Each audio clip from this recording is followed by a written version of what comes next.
My friend Luther was gay. It's like H2 and O in a test tube, immediate chemistry, boom. He was at the very top. His desire to remain on top was intense. He wrote a note to me, and I still have it to this day. Luther Vandross is renowned for his gentle and compassionate demeanor within the music industry. His name evokes a sense of tender emotion. Vandross was known for his caring nature, exemplified in an incident where he attempted to caution Whitney Houston about Clive Davis. He wrote a note to me saying that you are going to be one of the greatest singers that ever lived. Really, and I still have it to this day. Luther Vandross, the renowned king of R&B in the 1980s and 1990s, started his musical journey from the bustling streets of Manhattan in 1951. As the youngest of 4 siblings, Luther faced early challenges when his father passed away during his childhood. However, his mother ensured that their home was filled with the vibrant sounds of gospel, soul, and doo-wop music. Luther drew inspiration from his older sister Patricia, a member of the successful doo-wop group The Cress, who scored a hit in 1958 with 16 Candles. Despite encountering numerous obstacles along the way, Luther remained steadfast in his talent and dedication. Even after a stroke slowed him down in 2003, he continued to achieve Grammy Awards and create musical masterpieces that enchanted audiences. Hello, everybody. I wish I could be with you there tonight.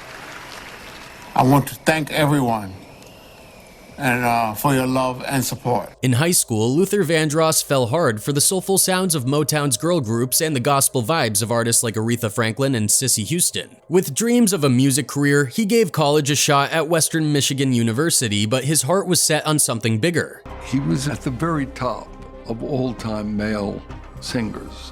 He was one of a kind. His big break came in '72 when a song he penned, Everybody Rejoice, made it into the Broadway hit The Wiz. But the real game changer was landing a gig as a backup singer for David Bowie, where he also got to flex his vocal arranging skills on Bowie's Young Americans album.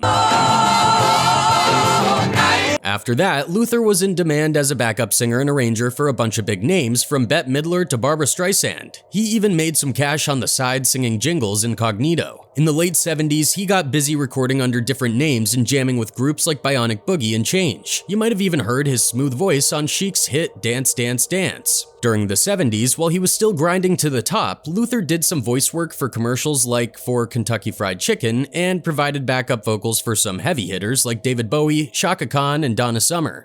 They're going with number 1, they're going the Greyhound way. He even sang with Nile Rodgers and Bernard Edwards in a group called Luther before they went on to form Chic. But Luther wasn't settling. He wanted creative control over his music, which made it tough to find the right record deal. He kept hustling though, working on projects with legends like Quincy Jones while he searched for his big break. He had had a 2 or 3 year period where he was not selling the way that he had. Luther's singing style was all about simplicity and grace, with smooth vocals and impeccable timing. But sadly, his image got slapped with some labels he wasn't too thrilled about, like being called the master of bedroom music and pigeonholed as a ladies-only act. On top of that, he had to deal with a heap of personal and health issues, and so his life was way too difficult. Luther battled with binge eating, and his weight went up and down like a roller coaster, ranging from 190 to 340 pounds on his tall frame of 6'3". His weight actually reached 340 pounds, a state that brings an increased risk of heart complications and fatal illness. The constant pressures of his career and the ups and downs of his personal and romantic life didn't make things any easier for him. Despite never tying the knot, Luther faced persistent rumors about his S, with speculation swirling about whether he was gay. His desire to remain on top was intense. He never confirmed or denied these rumors, but they definitely put a dent in his image as a ladies' man. Patti LaBelle caused a stir online when she revealed a long-held secret about R&B icon Luther Vandross during a live television interview. He struggled with the idea of coming out. He wasn't going to come out and say this to the world. And he had a lot of lady fans, and he told me that he just didn't want to upset the world. In an appearance on Bravo's Watch What Happens Live with Andy Cohen, LaBelle confirmed rumors that had circulated for years. Vandross was gay. Additionally, she shared that her close friend and fellow musician grappled with the decision to come out publicly throughout his life. Quote, he did not want his mother to be upset, although she might have known. He wasn't going to come out and say this to the world, she revealed. And he had a lot of lady fans. He told me that he just didn't want to upset the world, she added. It was hard for him. In truth, Vandross seemed indifferent to the speculation surrounding his S. He neither confirmed nor denied it. Asking him if he's gay, and he's like, so are you asking me if I'm bi-coastal? Yes, I have a home in Los Angeles in New York. Yeah, he would answer it like that. His silence speaks volumes about the constraints placed upon him by societal expectations and the music industry at the time. In a 2001 interview with Vibe, Vandross jokingly responded to the years-long chatter about his S. Quote, "What do you want to know?" he asked. "Am I bi-coastal? Yeah, I have houses in Beverly Hills and New York. I know that I'm paying a price for being so private, and I do wonder if it's worth it," he added. Who would have wanted to come out in such a nasty climate? Nothing about being out at that time seemed safe or worthwhile. Like any black gay man, closeted or not, Vandross only desired what anyone wanted out of life: love and happiness. Not only in his professional life, but in his personal life also, he was always a caring colleague. And he always cared for his friend Whitney Houston. Many people, like Luther, suspect eerie circumstances surrounding Whitney's death, suggesting a potential mystery. What's particularly concerning is the reported meeting between Whitney and Clive Davis shortly before his demise, followed by her being found dead not long after. As the investigation intensifies, focus is increasingly turning towards Clive. A toxicology report showed she drowned in her bathtub accidentally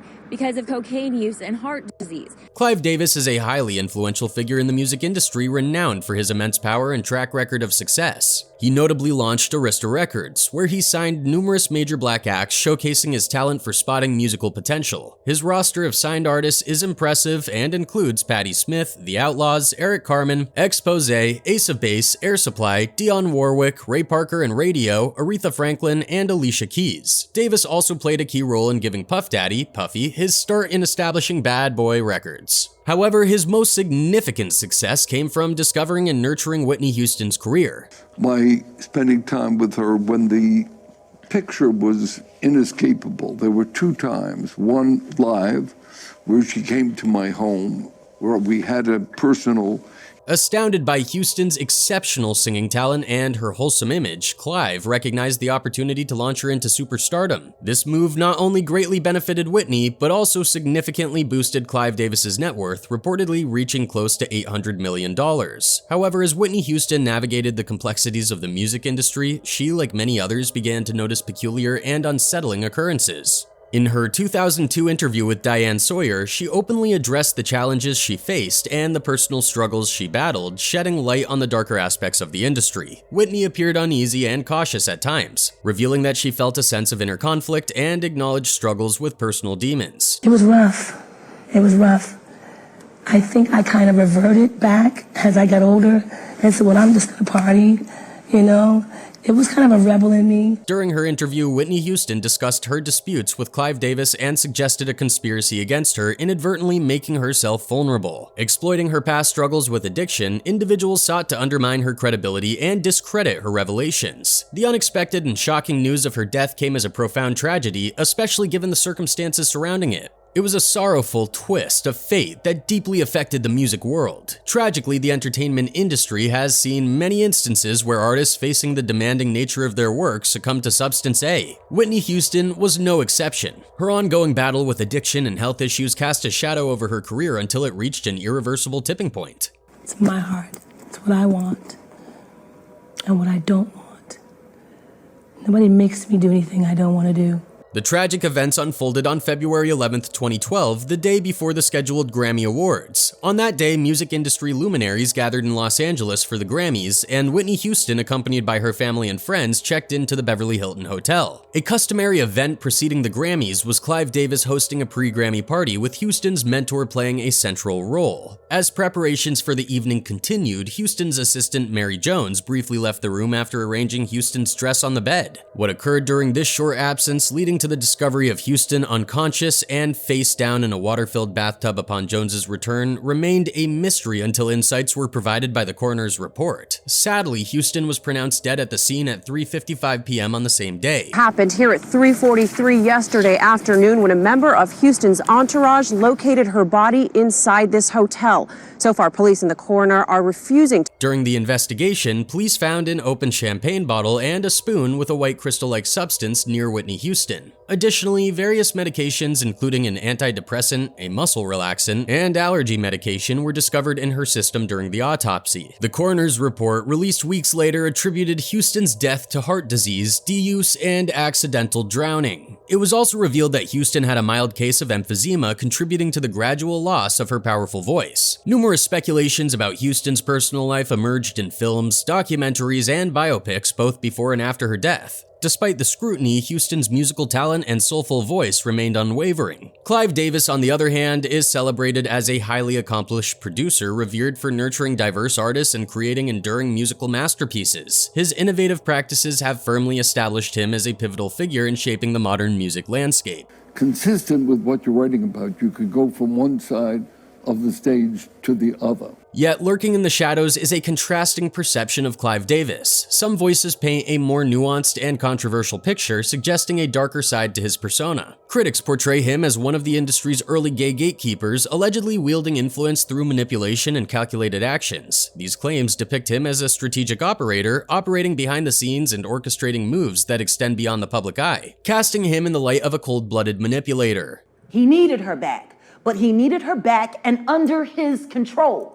In the intricate tapestry of the music world, Clive Davis occupies a dual role, revered as a legendary figure yet also cloaked in speculative whispers. This duality is emblematic of the complex nature of the entertainment realm. His alleged mentorship of Diddy adds another layer to his enigmatic persona. Most likely because he was victimized by his mentor, who loved to control people. While Clive has earned acclaim for his musical productions, he now finds himself at the center of discussions regarding his romantic life. After 2 marriages and divorces, Clive embarked on a journey of self-discovery, openly exploring the possibility of being attracted to men as well. During this period of self-reflection, Clive came to the realization that his SO was not exclusively hetero-S. What you had never publicly talked about was the fact that you'd had a relationship with a man and then several men, marking a significant departure from the convictions he held during the first 5 decades of his life. In his published works, he described the Studio 54 era, a period when he was married to his second spouse, Janet Adelberg. Quote, "On this night, after imbibing enough A, I was open to responding to his S overtures." Davis wrote, "Was I nervous? Absolutely. Did the heavens open up? No. But it was satisfying. The experience prompted a period of soul-searching and self-analysis." Following his separation from Adelberg in 1985, Davis entered into relationships with individuals of various genders. From 1990 onward, he has been involved in 2 enduring relationships, both with male partners. "You don't have to be only one thing or another," Davis said in an interview with US Chat show host Katie Couric. "I opened myself up to the possibility that I could have a relationship with a man as well as the 2 that I had with a woman." In another chat with Nightline, Davis complained that BS is maligned and misunderstood. Quote, "For over 50 years, I never had S with a male," he said. "It wasn't repressed. I had very good S relationships with women." Clive Davis said that he is not ashamed of his S orientation. He said, quote, "But I never stopped being attracted to women. Bi S is misunderstood. The adage is that you're either straight or gay or lying, but that's not my experience. To call me anything other than bi S would be inaccurate." However, his alleged most talked parties with open use of all types of Ds and Whitney's dead body full of Ds also suggest that he may be involved in her death, or at least may have introduced her to Ds. And more importantly, he was the last person she met before her demise. The beginning of the saga unfolded in 2006 when Whitney Houston filed for divorce from Bobby Brown, as reported by MTV News. Their union had been marred by controversy, DA, physical violence, and accusations of infidelity, culminating in a tumultuous journey. Following the divorce's finalization the subsequent year, Houston was granted full custody of their daughter and they parted ways. In a revealing interview with Oprah Winfrey in 2009, Houston accused Brown of exhibiting jealousy and subjecting her to both physical and emotional A. The talk was I was with her because I needed something from her. All I needed was her to love herself the way I loved her. After the divorce, Houston made concerted efforts to rehabilitate her public image. In contrast, Brown remarried and expanded his family, having 3 more children with his manager Alicia Etheridge. According to The Star, they exchanged vows in 2012, mere months after Houston's tragic passing in a hotel bathtub at the age of 48. Despite the tumultuous drama that characterized their relationship, it's acknowledged that a profound love persisted between them. Brown was reported to have shed tears during a performance upon learning of Houston's untimely demise, as documented by The Hollywood Reporter. If I could get those 2 days back.